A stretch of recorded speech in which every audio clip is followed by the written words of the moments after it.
نحمده ونصلي على رسوله الكريم أما بعد بسم الله الرحمن الرحیم۔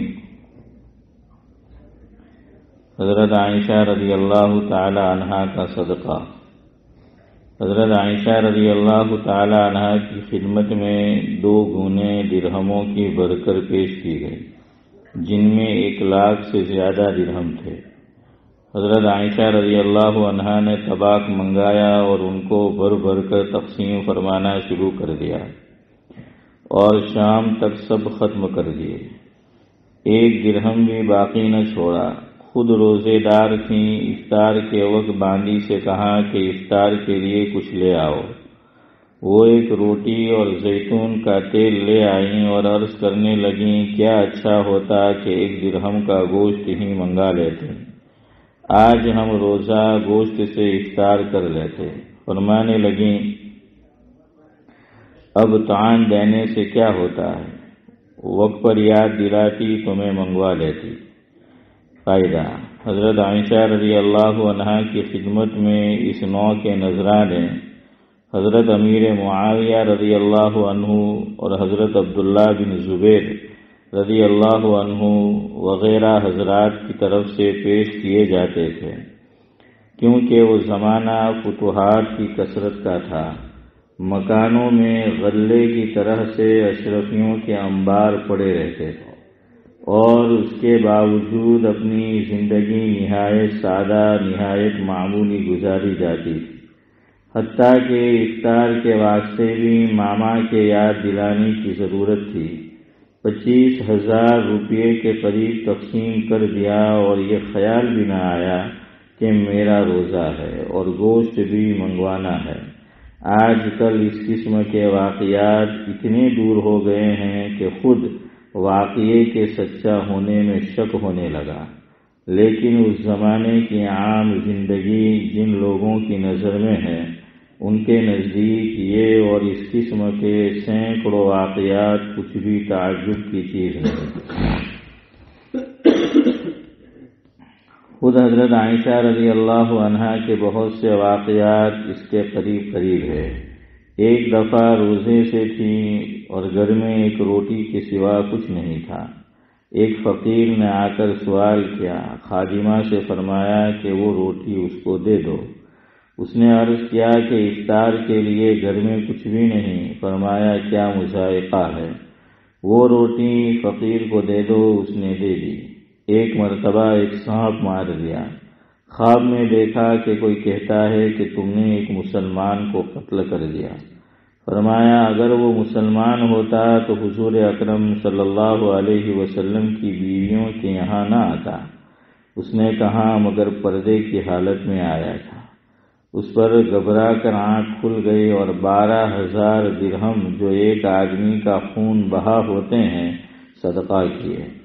حضرت عروہ رضی اللہ عنہ کہتے ہیں کہ میں نے ایک دفعہ دیکھا کہ 70,000 درہم صدقہ کیے اور اپنے کرتے میں پیون لگ رہا تھا۔ حضرت ابن زبیر رضی اللہ عنہ کا حضرت عائشہ رضی اللہ عنہا کو صدقے سے روکنا۔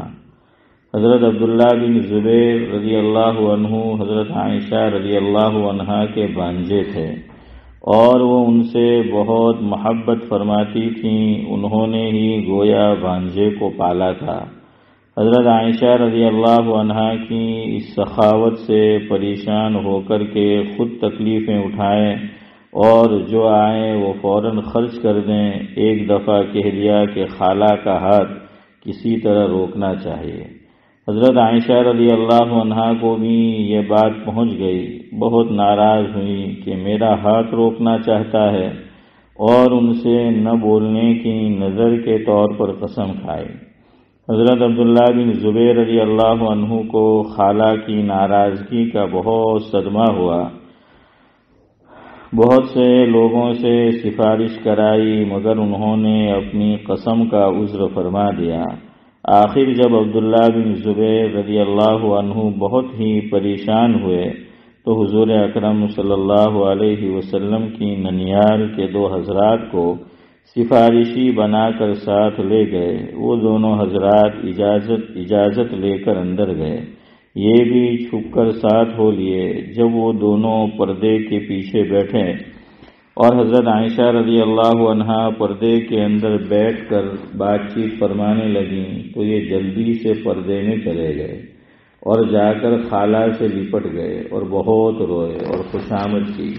وہ دونوں حضرات بھی سفارش کرتے رہے اور مسلمان سے بولنا چھوڑنے کے متعلق آقا کے ارشادات یاد دلاتے رہے اور احادیث میں جو ممانعت اس کی آئی ہے وہ سناتے رہے، جس کی وجہ سے حضرت عائشہ رضی اللہ عنہا ان احادیث میں جو ممانعت اور مسلمان سے بولنا چھوڑنے پر جو عتاب وارد ہوا اس کی تاب نہ لا سکیں اور رونے لگی۔ آخر معاف فرما دیا اور بولنے لگی، لیکن اپنی اس قسم کے کفارے میں بار بار غلام آزاد کرتی تھی، حتیٰ کہ 40 غلام آزاد کیے، اور جب بھی اس قسم کے توڑنے کا خیال آ جاتا اتنا روتی کہ دوپٹہ تک آنسوؤں سے بھیگ جاتا۔ فائدہ: ہم لوگ صبح سے شام تک کتنی قسمیں ایک سانس میں کھا لیتے ہیں، اور پھر اس کی گنتی اور پھر قسم کی کتنی پرواہ کرتے ہیں، اس کا جواب خود ہی سوچنے کا ہے۔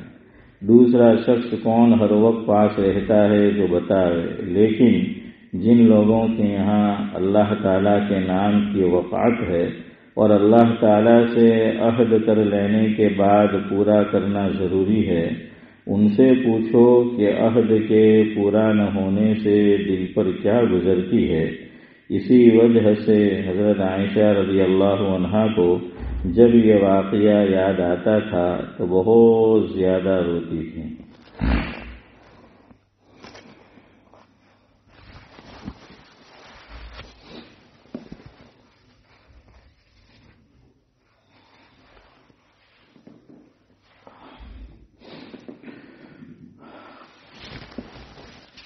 بزرگان محترم،